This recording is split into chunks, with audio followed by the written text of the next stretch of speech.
John Stremlau is a professor of international relations at Wits University in Johannesburg, and he joins us now live. Professor, thanks for joining us on the program here. How significant is this election for South Africa? It's extremely significant. As your lead piece suggested, this is the most important election since 1994. It's become more and more clear that the ANC is set to win, albeit with a diminished majority.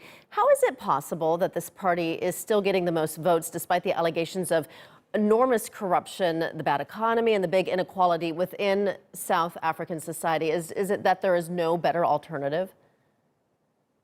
That's an extremely good question, because there are alternatives, but you can see from the spread of the voting that the ANC still commands a solid majority of 57% at least among the population at large.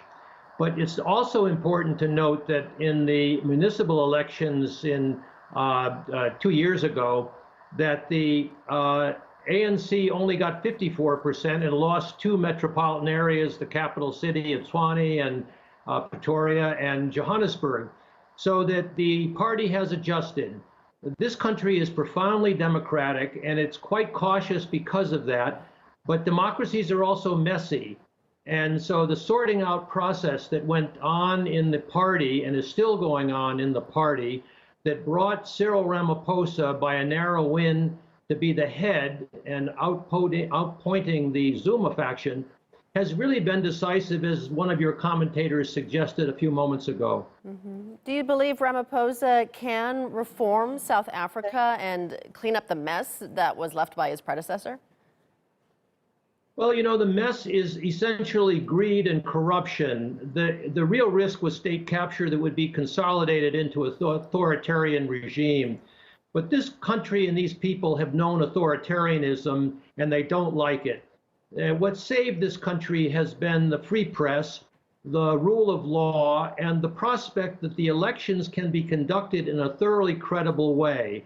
And the Independent Electoral Commission, the IEC, has had some complaints from very minor parties who have not done well with the voters.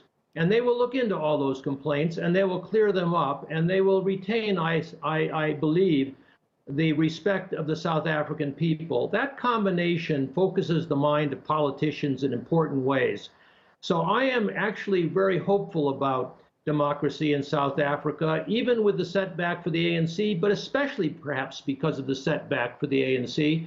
They now are on notice that the voters are shifting, and they will shift further unless Cyril Ramaphosa succeeds. But he won't do this by heavy-handed ways. He will do it through the court system. He is a lawyer. He negotiated this wonderful constitution that we have back in '94.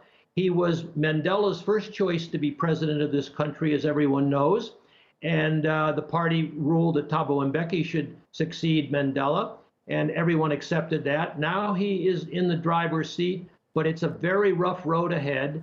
And I'm delighted that you're spending the time on this, because it's a very important democratic experiment. All right, very important indeed, but we will leave it there for now. Professor John Stremlau from Wits University in Johannesburg, thank you so much for your time.